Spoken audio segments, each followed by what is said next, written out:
Mr. Assistant Clerk, could you please call the roll to ascertain the presence of a quorum? Councilor Baker. Here. Councilor Campbell. Here. Councilor Siomo. Councilor Sabi George. Present. I'm here.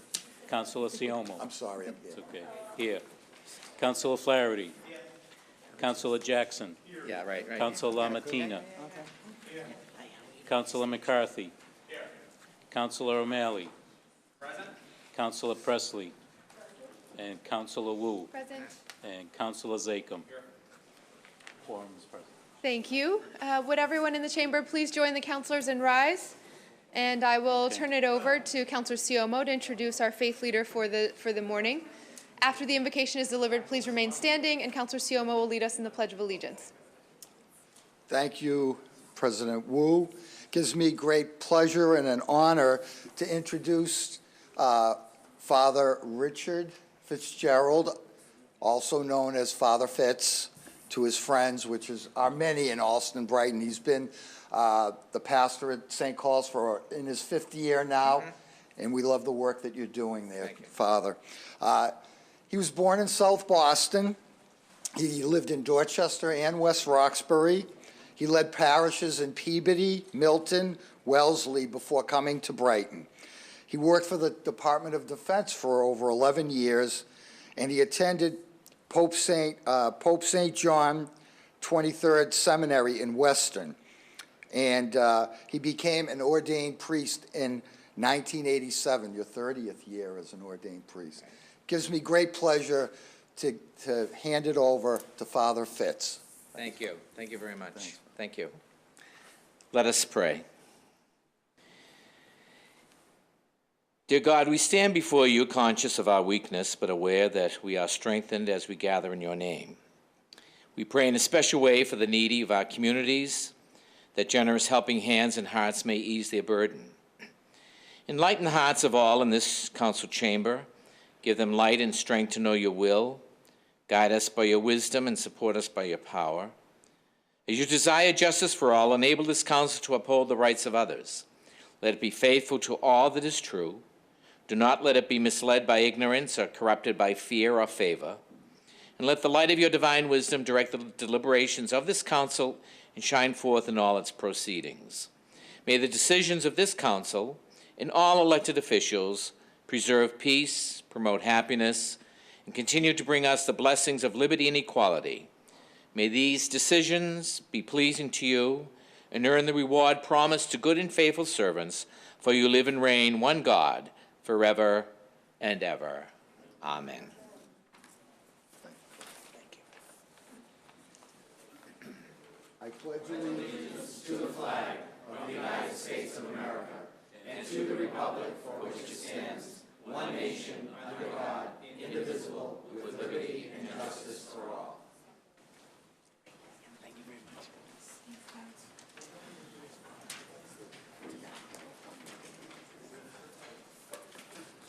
Thank you so much, Councilor Siomo and Father Fitz.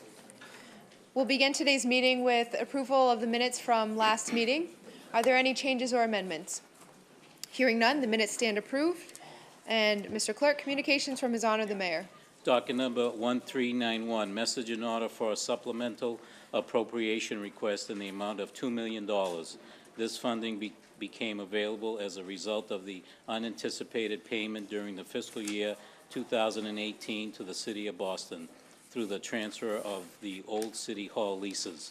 The funding will be used to allow the Boston Centers for Youth and Families to enter into a grant agreement with Urban Edge, a community-based nonprofit, to assist in their efforts to bring a new youth recreation center, which will include an ice skating rink and field house, to Jackson Square.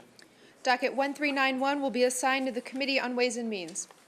Docket number 1392, message in order approving an appropriation of $1,025,000 from the Edward Ingersoll Brown Fund for projects that will ornament the city's streets, ways, squares, and parks.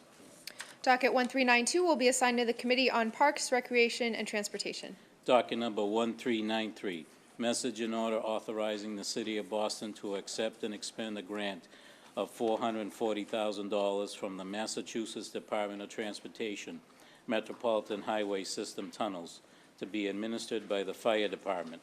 The grant will fund reimbursement to the Boston Fire Department for maintenance and upkeep of foam capability for firefighting equipment in Metropolitan Highway Systems tunnels throughout the city of Boston. Docket 1393 will be assigned to the Committee on Public Safety and Criminal Justice. Docket number 1394, message and order authorizing the city of Boston to accept and expend a grant of $151,000, $151,100 from the fiscal year 17 Fair Housing Assistance Program awarded by the United States Department of Housing and Urban Development to be administered by the Fair Housing and Equity Commission. The grant will fund the proceedings of housing discrimination complaints by the Fair Housing and Equity Commission. Docket 1394 will be assigned to the Committee on Housing and Community Development. Docket number 1395, message and order authorizing the city of Boston to accept and expend a grant of $50,193 in the form of a donation from the Friends of Puddingstone Park, Inc., Kevin W. Fitzgerald Park, COLPC Commercial Services Incorporated, awarded by various donors to be administered by the Police Department. The grant will fund an electronic security project to enhance public safety in the Mission Hill neighborhood. Docket 1395 will be assigned to the Committee on Public Safety and Criminal Justice. Docket number 1396, message in order to declare surplus a portion of land located at 338 East Eagle Street, Ward 1, parcel number 037-11003, and Candor Street, Ward 1, parcel number 037-11002, and also declare surplus limited property interest located at Condor Street, Ward 1, parcel number 037-11002, with such being transferred to the care, custody, management, and control of the Public Facilities Commission. Chair recognizes Councilor Sal Lamatina. Madam President, you won't believe this, but this is probably one of my first project I worked on 30 years ago in neighborhood services for Rayford. So I'm asking that we suspend and pass so we can finally get a new police station and a public works yard in East Boston. Thank you.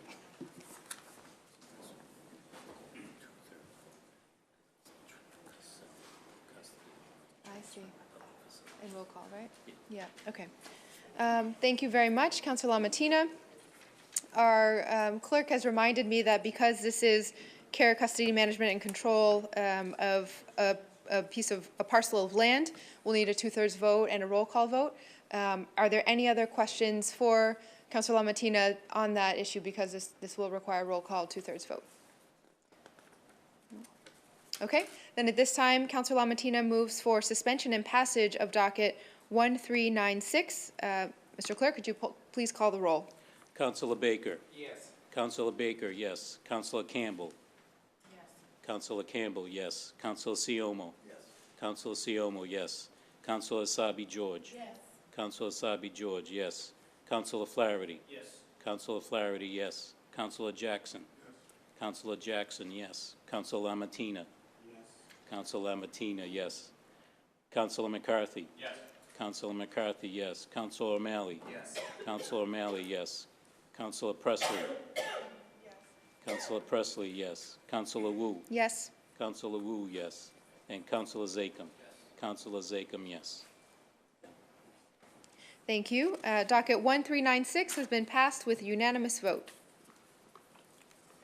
Docket number 1397, message in order approving an increase in the senior citizen property tax work-off credit amount from $1,000 per fiscal year to a maximum of $1,500 per fiscal year, effective fiscal year 2019. By increasing the credit amount, the city will be able to offer participating seniors the maximum allowable credit pursuant to Section 5K of Chapter 59 of the Massachusetts General Laws, as most recently amended by Section 127 of Chapter 218 of the Acts of 2016. Docket 1397 will be assigned to the Committee on Ways and Means. Docket number 1398, message in order for the confirmation of the reappointment of Carol Downs as a member of the Boston Redevelopment Authority and Economic Development Industrial Corporation for a term expiring September 17, 2022. Docket 1398 will be assigned to the Committee on Planning and Development. Matters recently heard for possible action. Docket number 1004, message in order authorizing the City of Boston to extend the property tax exemption for members of the Massachusetts National Guard and reservists who are serving in foreign countries pursuant to Massachusetts General Laws, Chapter 59, Section 5, parentheses 56. The City of Boston shall extend the property tax exemption up to 100% for active members of the National Guard or reservists for fiscal year 2018. On docket number 1004, Chair recognizes the Chair of the Committee on Ways and Means, Councilor Siomo. Thank you, Madam President. The committee held its hearing on this past Monday. Matt Englander from the Office of the Assessor testified on behalf of the administration. The National Guard exemption provides 100% real estate tax exemption to homeowners who are active members of the National Guard or military reserve serving in a foreign country during the current fiscal year.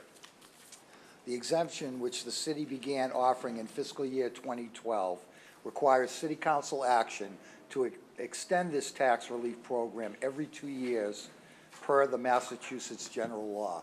Since 2012, the Assessing Department has approved 17 National Guard exemptions, saving qualified members of the National Guard or military reserve nearly $40,000 in real estate taxes collectively. Information about the exemption for qualified members of the National Guard or military reserve can be found on the Assessing Department's website and through the Veteran Services Department. As the Chair of Ways and Means, I recommend passage of this docket. Thank you, Councilor Siomo. At this time, Councilor Siomo moves for passage of docket 1004. All in favor say aye. Any opposed say nay. The ayes have it. Docket 1004 has been passed. Docket number 1050, message in order authorizing the Boston Public Library Department to accept and expend the capital grant of $5,597,374 from the Massachusetts Public Library Construction Program per the Massachusetts Board of Library Commissioners for the renovation of the Dudley Branch Library. Chair recognizes the Chairman of the Committee on Ways and Means, Councilor Siomo. Thank you again, Madam Chair. The committee held a public hearing on docket 1050 on Monday, October 30th. Eamon Shelton, Director of Operations for the Boston Public Library, and Brian McLaughlin, Chief of Staff for the Public Facilities Department, testified on behalf of the administration. The Boston Public Library, in conjunction with Public Facilities, applied for a grant from the Massachusetts Public Library Construction Program for the renovation of the Dudley Branch Library and received an award of $5,597,374. The total project budget for the Dudley Branch Library renovation is $14.7 million. And because a percentage of the cost is reimbursed, the city would proceed with construction and be reimbursed after the fact. This funding option is only available to use every 5 years, and the last branch to have funded renovations by this program was the brand-new East Boston Branch Library. Renovations will include reorienting the front door to face a newly constructed plaza, making Wi-Fi and laptops available, and adding a new transparent windows, an elevator in order to make the two-story building accessible to everyone, a kitchen, a learning lab, audio-visual throughout, a new roof, updated HVAC equipment, and an overall open concept. Many of the updated installations will limit the energy consumption of the building. The Dudley Branch Library is scheduled to close November 17, 2017, for renovations and is expected to reopen after construction in the spring of 2020. During construction, patrons can use the Eggleston branch, the Conley branch, and the South End branch, which are all within 2 miles of the Dudley branch. The Parker Hill branch will also be available for use after July 2018. As Chair of Ways and Means, I also recommend that we pass docket 1050. Thank you, Counselor Siomo. Counselor Jackson, you have the floor. Thank you, Madam President, and I want to thank Councilor Siomo for his work on this. I want to just give our propers to the Friends of the Dudley Branch Library, as well as those on the Fellows Athenaeum Board who have worked very, very hard on this project. Sarah Ann Shaw and others have been advocates for the renovation of this library. I think it's critical to note this building was an old little city hall. There is no elevator in this library, and in fact, to get to the second floor, you have to leave the building to go around back to get to the second floor. And so this is critical. I also want to note, a couple days ago was the 3rd anniversary of the passage of Mayor Menino. And one of the things that I would note is he had always said to me that we're going to get that library a front door. And so I'm very, very happy that what we will be voting on today will actually have a front door to this library, so the people of Roxbury, the people of the city of Boston, have an opportunity to actually enjoy a renovated library that's fitting of 21st century learning and connections that we need to have with our community. So I just want to note that the community's voice is actually being heard as we pass this. Thank you so much, Madam President. Thank you, Counselor Jackson. Any other comments? At this time, Counselor Siomo moves for passage of docket 1050. Mr. Clerk, this is a roll call vote with 2 votes. Am I incorrect? Oh, not a loan order, just grant. Okay. So we will just take a voice vote then on docket 1050. All in favor say aye. Aye. Any opposed say nay. The ayes have it. Docket 1050 has been passed.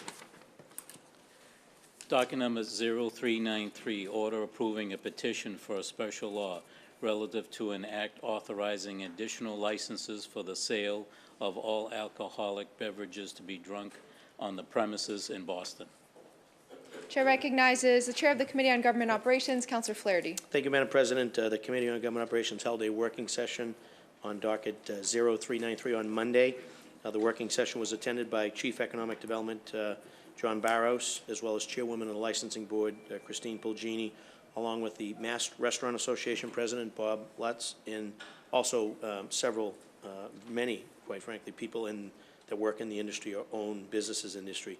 Several matters that we discussed at the working session include the administration's proposal to change the number of licenses from 152 to 183, the opportunity to include Roslindale and Charlestown onto the list of neighborhoods.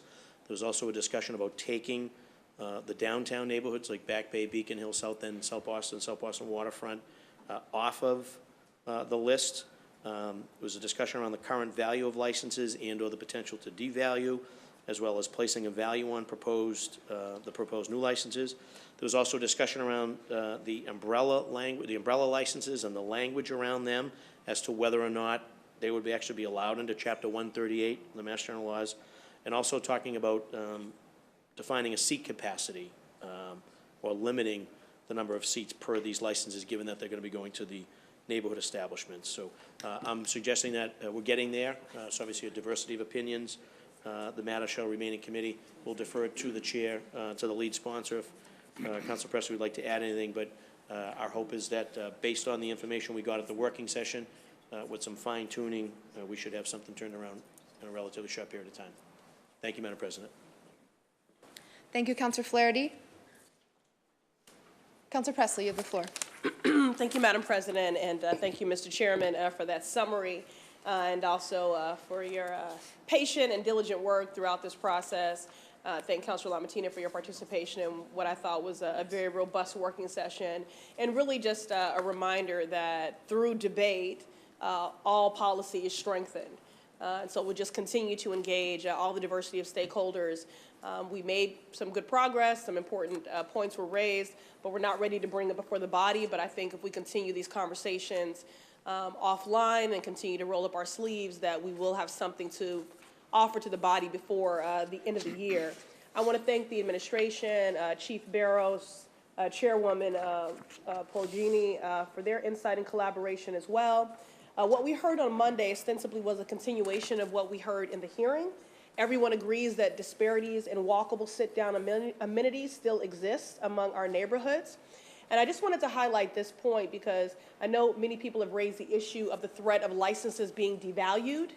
And so it's important to remember that many of our licenses went to existing restaurants who have been struggling to stay, I'm sorry, Councilor Baker, thank you for your participation in the working session as well, went to existing restaurants who have been struggling to stay afloat because they couldn't get a license for many years in order to be competitive. So as proud as we are of the number of new restaurants that have come online, this is also about the fact that we have many existing restaurants that have now improved their bottom line by 30 to 40%. But as I've said since the beginning, we cannot undo 100 years of hurt in only 3 years. And as a policymaker, I remain laser focused on the original thrust of liquor license reform, and that is an equity and opportunity for every neighborhood to build community and build wealth. And to be clear, access to liquor licenses is important, but not the only determinant for success in this industry. And that is exactly why we need to continue to expand access to licenses. We need to continue to support our small businesses and change the mental picture of some of our business districts. Mattapan Square remains a drive-through and not a destination location. But I do believe, passing this home rule, that we can take another huge step towards that goal. I want to underscore again how grateful I am to the restaurant industry. So many of them expressed support for the intention behind the legislation, also offered their candid concerns, feedback, and expertise. Again, I thank my colleagues for your continued partnership.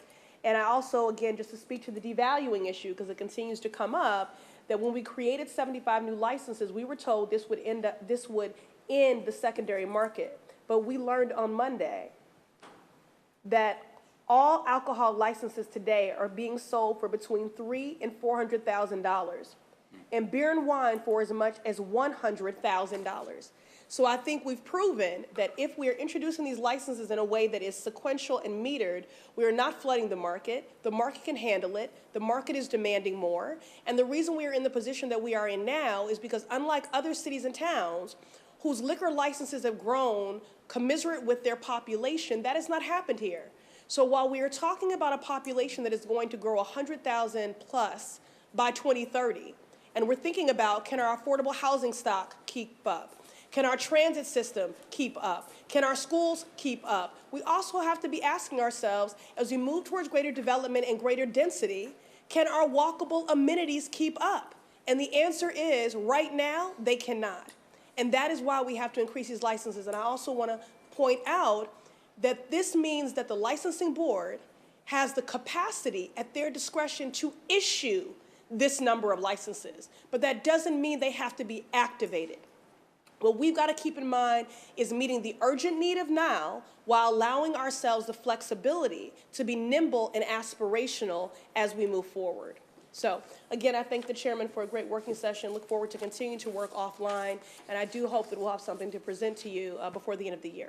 Thank you. Thank you, Councilor Presley. Docket 0393 will remain in the Committee on Government Operations. Motions, orders, and resolutions. Docket number 1399, Councilor Asabi George offered the following. Order for a hearing regarding the fiscal year 18 Boston Public Schools transportation budget. Councilor Asabi George, you have the floor. Thank you, Madam President. Today I call for this hearing order in particular following our budget process that happened over the months of May and June. I'd like to first take this opportunity to thank Councilor Siomo both for his leadership through the whole Ways and Means process and all the items that we work on throughout the year, but in particular during our budget process, because you are certainly a good steward over the process. And during this most recent process for the fiscal year 18 budget, there were a few things that took us by surprise, and one of those items was that the city and the school department didn't realize the savings that we had anticipated as a council in the transportation portion of the budget when we reflected back on the FY17 costs that were presented to us. So I think it's incredibly important. I think we've all noted over time that it's important that we continue to review the budget, especially that of the schools, as it's such a large item of the city's budget, and in particular, the transportation budget is such a large item.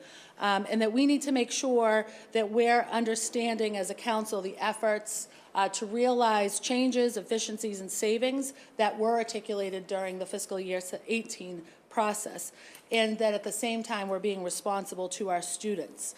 I will note, and I think most of us have seen the most recent reports, that 1 out of 10 school buses is late arriving to school every day.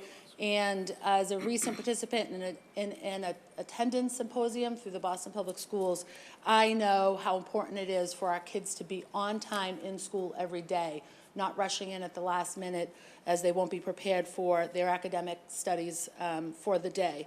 We need to make sure that we're getting this right, both from a budget perspective, but also from a policy perspective. And I expect to have a hearing soon so that we can discuss this matter and have an understanding of where we are so far for fiscal year 18. Thank you. Thank you, Councillor Asabi-George. Councillor Jackson, you have the floor. Thank you very much, and I want to thank Councillor Asabi-George, Vice Chair of the Committee on Education, for hitting the ground running and actually dealing with these issues. We've been misled again. Folks came, I would say they came to this body, but they didn't sit at the same chairs, and they told us that we were going to save $10 million last year. And now we were told this year that we were going to have savings, and we know to date, not only do we not have savings, we have worse service. And we also need to note that the Walsh administration removed 7th and 8th graders from the buses. So we have an increase in cost for serving less young people. We need to note that that's actually what happened here. So they're getting the same amount of money, the vendor is, serving less young people, and there are less on-time arrivals, and it costs more. This is the exact opposite of what we should be doing around public policy and how we serve our families in the city of Boston. And what we also need to note, the process that occurred with the MIT implementation. Families were not included, and communities were not included in making those decisions. And by the way, the bus drivers, the people who actually drive the buses, were not actually at the table on this issue. The administration needs to own this, needs to deal with these issues, and they need to deal with them urgently. Young people, why have extended learning time if young people can't get to school to actually realize that time? In addition, if you voluntarily move, and we have a constituent who had a fire and had to move, she doesn't get bus service anymore. And she now has to Uber her child to school every day. She can't afford it, but she does what she could do. This, I believe, is government malpractice in terms of the way that we are dealing with these issues. And I want to thank Councillor Asabi-George for bringing it up. But we can't delay. I hope this hearing is expedited. These are our young people who are missing time in classrooms at a time when we've said, and we put a value on it. We need to deal with this issue, deal with it now, and ensure that our young people are arriving on time, that they have what they need. But I think what I'd like to also hear in this hearing is how every single high school student gets a 7-day M7 bus pass. Because we have young people who are missing school based on the fact that they can't get there safely, or they don't have the money to take the supplemental bus pass. So I hope that that issue will also be addressed by the Boston Public Schools. And come here with numbers. Don't come here and tell us that $10 million is going to be saved when it's not going to be saved. come ready to answer these questions and to hold to account to what you have told the council. Thank you so much. Please add my name. Thank you, Councilor Jackson. Mr. Clerk, please add Councilor Jackson's name. Please add Councilor Siomo. Councilor McCarthy, you have the floor. Thank you very much, Madam Chair. I want to add my name, please, and thank you to Councilor Sabri George regarding this issue. For the last almost 4 years now, the Boston Transportation Department, the Boston Public Schools Transportation Department is never happy when they see me, because I'm not happy when I see them. I agree that a hearing needs to be held. I was happy that the administration went forward with MIT to try to alleviate a problem that's been happening since 1974. I would also argue that 1 in 10 buses are late because they're traveling from Reedville to East Boston. And we talked about this at the last hearing, is that literally from the Reedville yard, you could probably kick a soccer ball into Dedham. It is the worst spot you can possibly have a bus yard. It doesn't make any sense to transport 300 buses from there. I have a ton of traffic problems in my area, and I know everybody has traffic problems.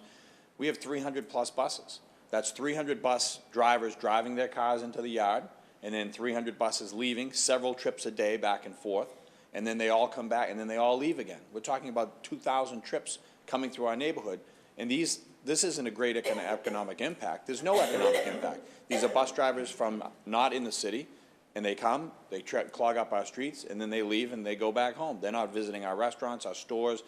There's no great economic impact in our area. This is part of the problem. And these are the questions that the BPS Transportation Department is going to have to answer. And again, 4 years now, we've had these hearings, and I continue to say, people on Washington Street in Rosendale, people on Hyde Park Ave, you see the buses rolling down the street, 45 passenger buses, 3 people in the bus. That's it. And then you drive around the neighborhoods and you see buses parked all over the place, up on sidewalks, in recreational parking lots.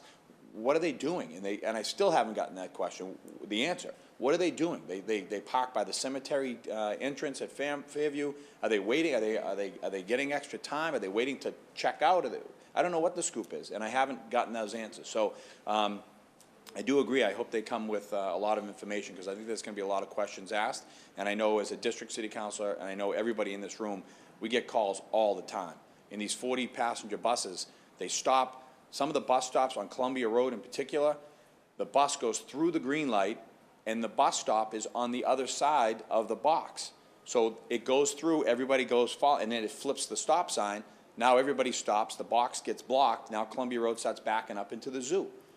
This is silly stuff that needs to be addressed, and I hope it does address. And I'm sorry for going on and on, but I'm not a big fan. Thank you. Thank you, Councilor McCarthy. Mr. Cook, please add Councilor McCarthy's name. And Councilor Flaherty, you have the floor. Thank you, Madam Chair. Please add my name through the chair, obviously, to the maker. One area that I know I witnessed firsthand, because my children attended the Boston Public Schools, was that you get the notice just before school starts as to whether or not you want to take advantage of school transportation, and you clearly let them know that you don't. But yet my kids were still on the list for the entire, so there was a seat on the bus for all of my kids for the entire school year. Complete waste, and it just speaks to the inefficiencies, not with just school transportation, but with school assignment. Same argument you heard me raise during the budget process with, what's wrong with having deadlines? What's wrong with having order? What's wrong with just getting a commitment from a parent where they're going to send their children to school? Whether it's July 1st or August 1st, there needs to be a cutoff date. Is your child coming to this school, yes or no?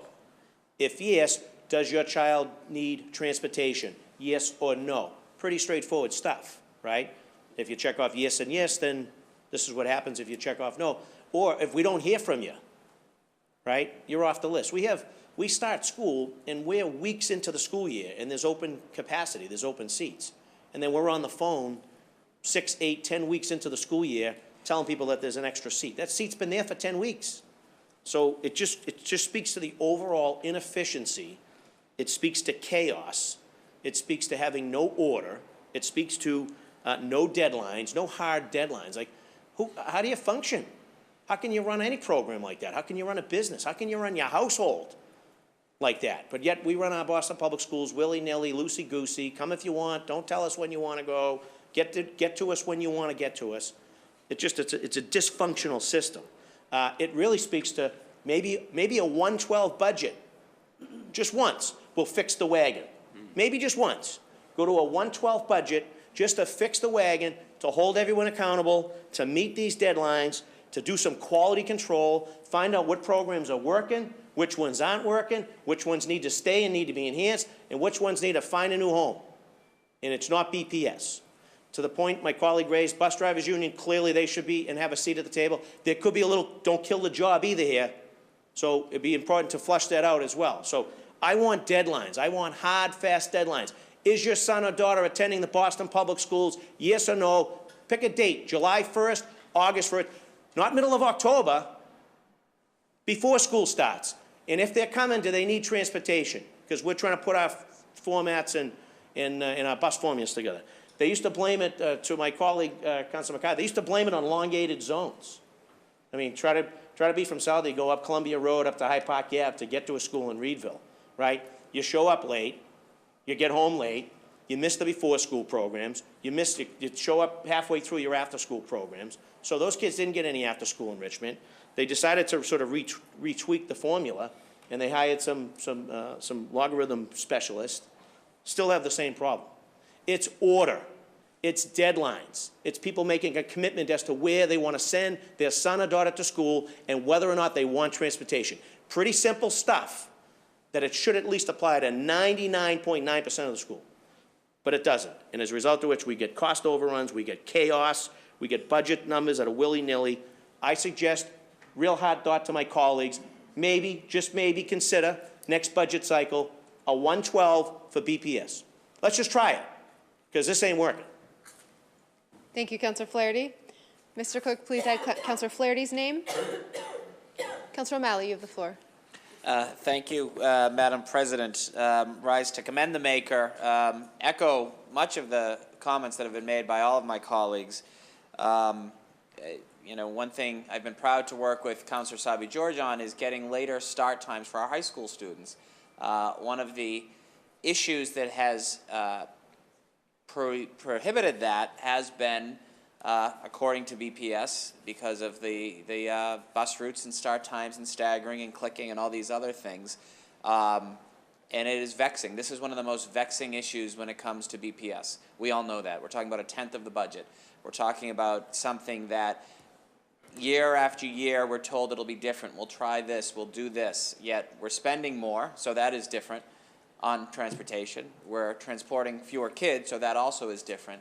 But in terms of efficiency and effectiveness, we're not doing right by this. So I think a good, you know, it was Albert Einstein who was widely credited by saying, with the quotation that the definition of insanity is doing the same thing over and over again and expecting a different result. I think a good step that we're doing now through the leadership of Councillor Sabi George is having a hearing outside of the normal confines of the budget season. Let's do a check-in, let's keep them accountable, and let's figure this issue out, because it has been absolutely vexing for all of us. It's not, you can work hard and you can work smart. I think in this case, we're not doing either. So look forward to a hearing, ask that my name be added, and hope it's just the first of a continued conversation with BPS, with parents, with educators going forward. Thank you very much. Thank you, Councillor O'Malley. Mr. Clerk, please add Councillor O'Malley's name, and Councillor Campbell, you have, oh, and please add Councillor Presley's name. Councillor Campbell, you have the floor. Thank you, Madam President, and thank you, Councillor Sabi George, for bringing this up. I remember in our conversations at the budget, you speaking to, let's have these conversations early. And I envision and hope that this conversation will not just be about the transportation piece of the budget, but overall how we get involved in the budgeting process for the schools earlier on, and have more of a conversation that is more in detail, more in depth. I think, you know, I have not been here long, and it didn't take me long to realize that BPS has a lot to do in terms of being more transparent, and we have a lot to do in terms of holding them more accountable. I was extremely frustrated just through the first budget cycle with the answers that we got, specifically in the context of transportation. We asked tough questions about these savings, we went into detail, and then to come back a year later with no real reason or rationale as to why they didn't actually implement those savings was extremely frustrating. So I think this is a great opportunity for us to talk to them about what is their plan to realize whatever they promised us for FY18. But more importantly, to look at what is their plan overall. I think most residents, particularly those in District 4, are frustrated by the lack of planning when it comes to not just transportation, BPS, closing the achievement gap, Vision Zero. It's what's the plan for the city, what's the plan for our neighborhood, and what are the goals and what are the benchmarks, and how do we as a council hold them accountable to each of those goals and benchmarks that they set. Right now, there are no goals, there are no benchmarks when it comes to transportation. I asked in the budget hearing, who has sat down and talked about what the overall cost should be for a safe and reliable system? And no one could really answer that question. The answer we sort of got was, we kind of have that already. Well, if we do, that means we're going to be paying over $100 million for years to come, and it's only going to keep going up. That's a problem. And then to ask follow-up questions about, if we don't know what that number is, how then can we establish goals or look at what alternatives might exist to what we're currently doing? We can't do that. So I really hope that this is an in-depth conversation. I look forward to working with all my colleagues, the new ones that will be joining us as well, to really hold their feet to the fire. And I think what we can learn by focusing on transportation is how do we apply some sort of strategy led by the council when it comes to other issues affecting BPS. It is ridiculous that parents, that students have to continue to wait for them to do better. At the end of the day, we're losing families who are leaving the city of Boston and going elsewhere, which is a shame.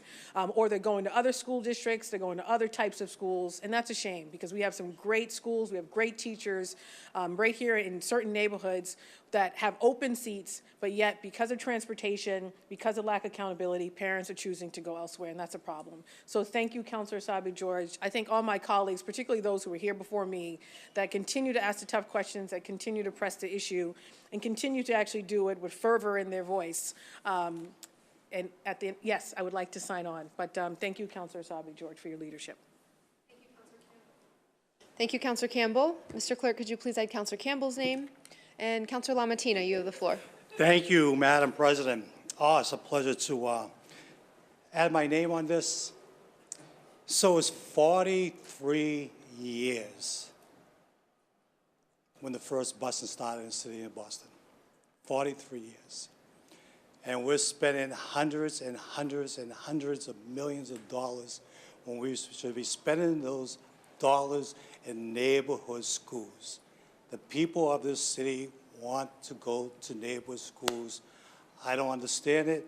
I live 3 doors away from the Bradley School, still see those empty buses driving by my house. Some of the kids are from East Boston, some are from Brighton. But people want to go to neighborhood schools, and it's really sad that every year that we have to have this discussion, and every year I go up and say, get up and say, what was the budget in 1974 for transportation? And there really wasn't any budget for transportation other than the buses that would take you to the sports team or school trips. We need to go back to neighborhood schools, invest in neighborhood schools, so all the children in Boston will have good schools. It's a waste of money, $100 million. And with that, it'll probably be my last time talking about school buses. Thank you. And add my name. Thank you, Councilor LaMattina. Mr. Clerk, please add Councilor LaMattina's name. Please add Councilor Baker's name and the chair's name. And Councilor Sabi-George, you have the floor again. Thank you. Thank you again, and thank you all for your support on this matter. Councilor LaMattina, I hope that we'll have this before the end of the calendar year, our hearing at least on this order. I would like to just take a moment and recognize all of the challenges that many of you have addressed today as challenges that we face when we think about policy. I do want to just clarify quickly that this hearing is really meant to clarify and understand where we are in the spending over the course of this fiscal year. And those policy items that all of you have brought up today certainly impact that budget item, so they are part of the conversation. But it is to understand whether we're realizing those savings that have been articulated during the budget process so that we're not in the same spot we were at the beginning of this most recent budget cycle. a year and a half ago. We were promised so much in savings. They weren't realized. It took us by surprise. Let's do this half-year check-in, find out where we are in that spending and how some of our policy items have sort of affected that or impacted that final number. Thank you. And I do appreciate all of your support and look forward to an expedited hearing prior to Councilor LaMatina's retirement. Thank you, Councilor Sabi George. Okay, last comment, Councilor Jackson, you have the floor again. Yes, I just wanted to note that this is also a budget that was a 11-2 vote. And so it is critical that we own that this body actually passed this school budget. And we own these overruns. And it is also critical that we look at the school closures that have occurred. All of those young people who used to go to the Matterhunt School, the families who could walk to that school, no longer can walk to that school. And they're going to be on a bus. And so when we look at the Build BPS program, we should be doing an assessment, and Councilor LaMatina is speaking about what happened in '74. What we need to note is that the old Boston Latin Academy is now housing. Many of the schools that used to be a school, people live in right now. And so we don't have, and we operated in this administration for 2 years thinking that there were too many seats. In Charlestown, there's not enough seats for the young people and families who are there. There are not enough seats at the best schools in the city.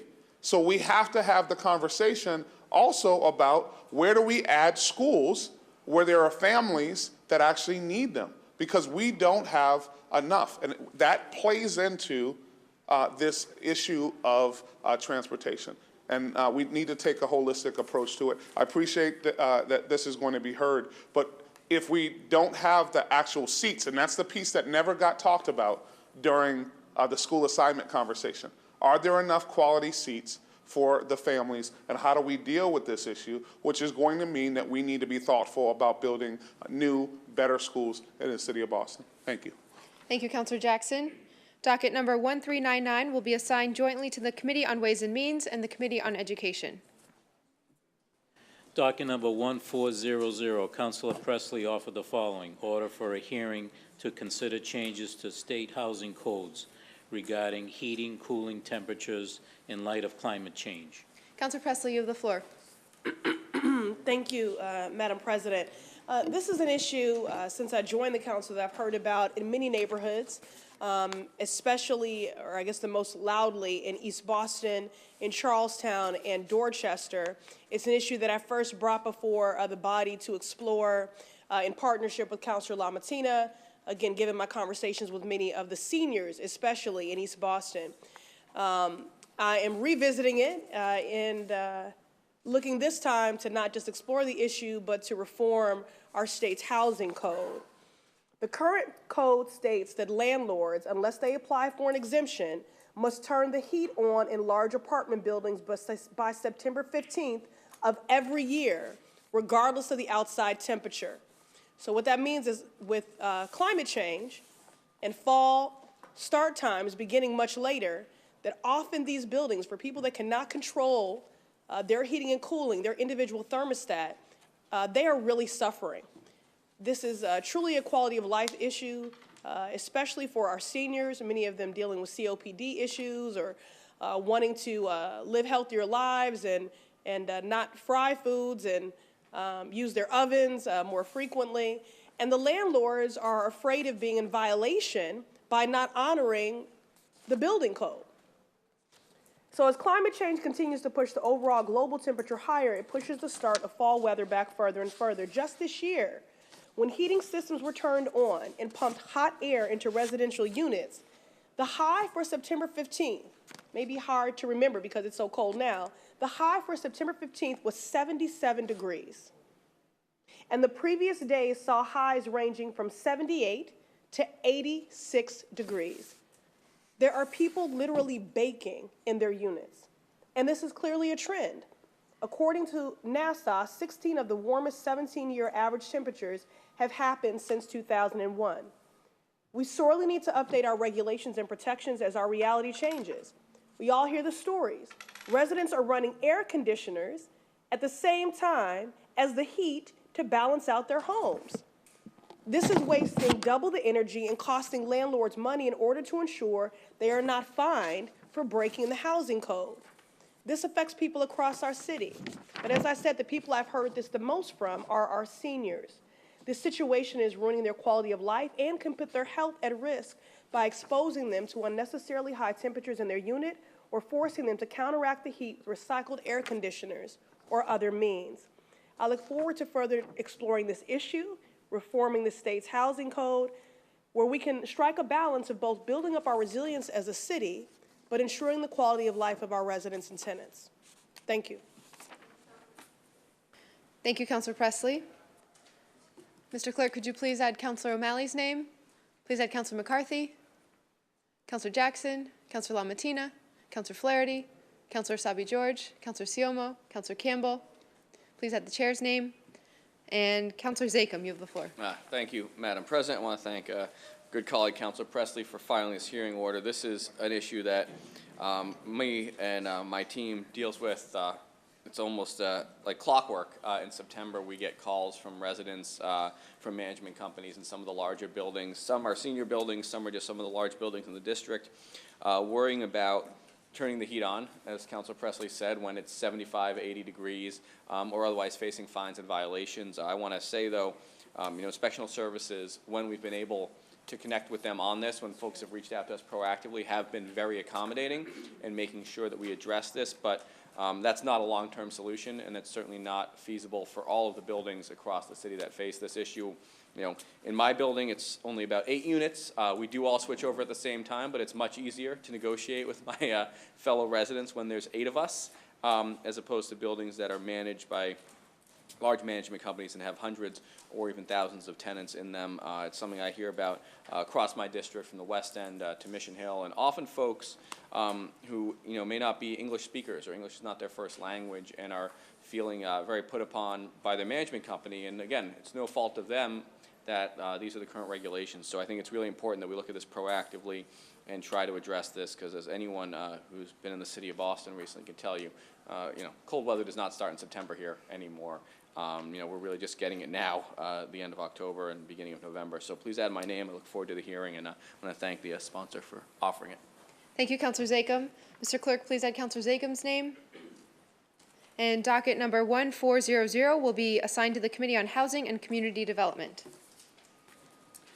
Docket number 1401, Councilors Wu and Flaherty offered the following: resolution supporting the Historic Tax Credit Program. Chair recognizes Councilor Wu. Thank you, Mr. Vice President. First, I'd like to make a motion to substitute new language. This is extremely embarrassing, and I really apologize. Huge typo on my part. The co-sponsor for this is Councilor McCarthy, although we hope to have Councilor Flaherty's support on this as well, but want to make sure that the co-sponsor is accurately reflected in the title. So are there any objections to the change? Seeing none. Great, thank you very much. So this is a resolution that I hope we could take a vote on today to get the council on record, again, standing up to some of the actions coming out of DC, but this one in a very specific way. We've heard all about the budget proposed by the Trump administration, but we've heard it from all different facets. This is one that might have gone unnoticed if not for the efforts of the Boston Preservation Alliance, who are here with us today. We thank them for coming to the council and giving a briefing on all the work that they do in all the neighborhoods last week. And this was one thing that was mentioned as well, that the federal historic tax credit program is threatened to be reduced or eliminated. And this is a tax credit program that was started in the Reagan administration, so bipartisan, has been here for a while. The idea is that federal tax credits can be used to leverage private investment when rehabilitating or renovating historic buildings. The statistics show that for every $1 of federal support, $4 of private sector support are leveraged, and that's direct investments in our neighborhoods, in our communities, especially to build community around these sites. In 2004, Massachusetts also started a state program, similarly providing state support in terms of tax relief for these types of projects, reflecting that the federal program had been such a success and it's so important to Massachusetts. In Boston in particular, over $1 billion has been invested in rehabilitating and restoring historic properties and buildings over the last 15 years. And we see the impact in each of our districts. And, some of the big ones, including Fenway Park, Alva Kittredge House, Baker Chocolate Factory, North Bennett Street School. These are all projects that have benefited specifically from this program. So it's about the private investment, it's about the economic development, it's about the jobs, but it's, for me, more importantly, it's about preserving the character of Boston.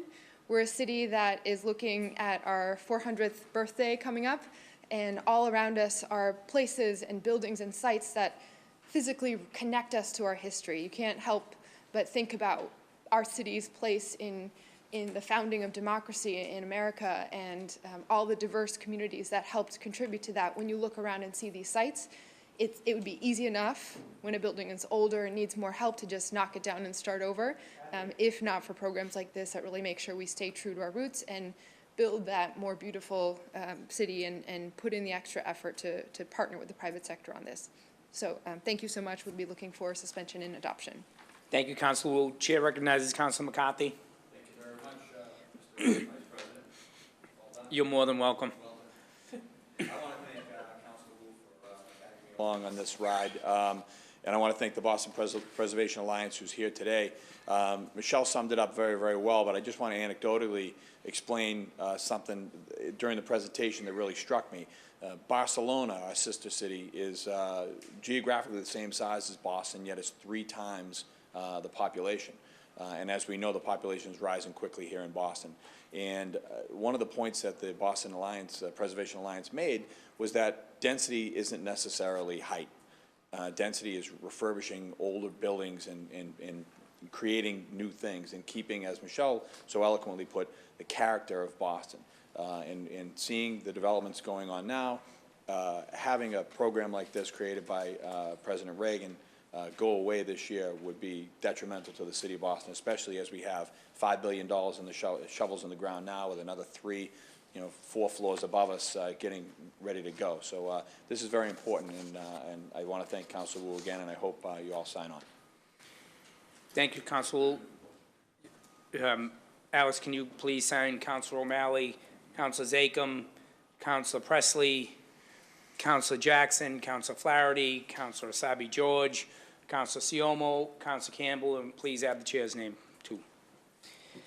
With that, Councilor Wu would like to suspend and adopt. All those in favor say aye. Aye. All those opposed say nay. Nay. Doubt to vote. Madam Clerk, Madam Clerk. Alex, can you take a roll call, please? Mr. Clerk. Okay. Councilor Baker. Yes. Councilor Baker, yes. Councilor Campbell. Yes. Councilor Campbell, yes. Councilor Siomo. Yes. Councilor Siomo, yes. Councilor Asabi George. Yes. Councilor Asabi George, yes. Councilor Flaherty. Yes. Councilor Flaherty, yes. Councilor Jackson. Yes. Councilor Jackson, yes. Councilor LaMattina. Yes. Councilor LaMattina, yes. Councilor McCarthy. Yes. Councilor McCarthy, yes. Councilor O'Malley. Yes. Councilor O'Malley, yes. Councilor Presley. Yes. Councilor Presley, yes. Councilor Wu. Yes. Councilor Wu, yes. And Councilor Zachem. Yes. Councilor Zachem, yes. Thank you, Mr. Clerk. With that, docket 1401 has been adopted.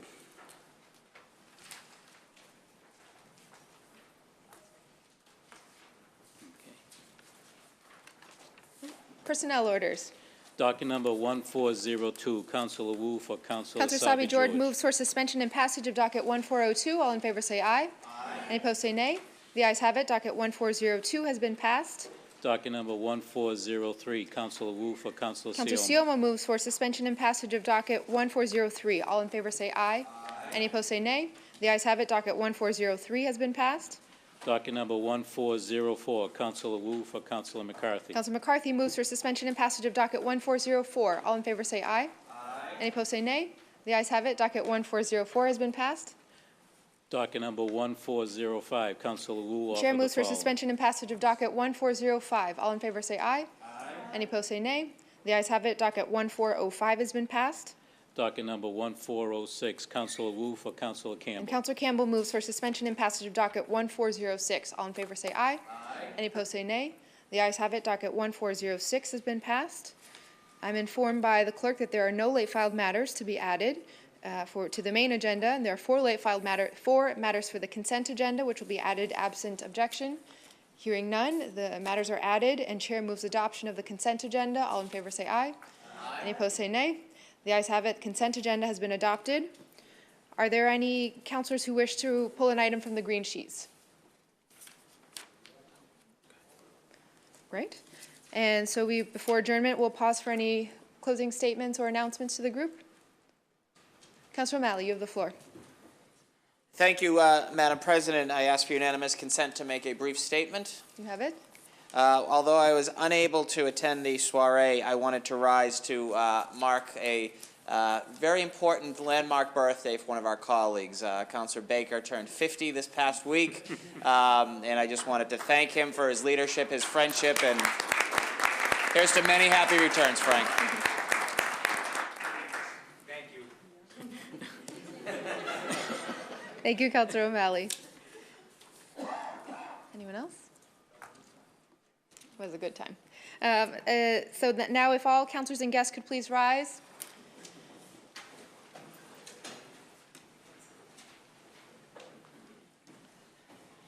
Today, the City Council will adjourn our meeting in memory of the following individuals. For Councilor Siomo, Carol A. Fales and John E. McBride, Jr.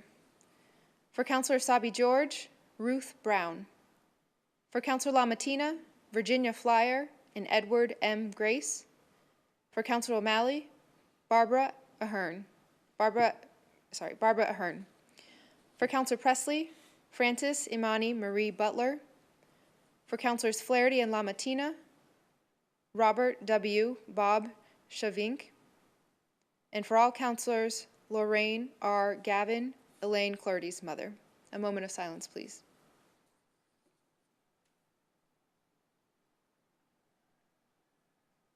Thank you. Chair moves that. Oh my goodness, thank you. And Councilor Baker very wisely adds on behalf of all councilors, all of the victims and families of those lost in New York City in the attack. Our thoughts and prayers are with them as well.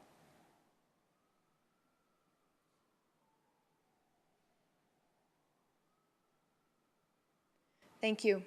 Chair moves that when the council adjourns today, we do so in memory of the aforementioned individuals. We're scheduled to meet again Wednesday, November 15th at 12 noon in the Ionella Chamber. All in favor of adjournment say aye. Aye. Any opposed say nay. The ayes have it. Council is adjourned.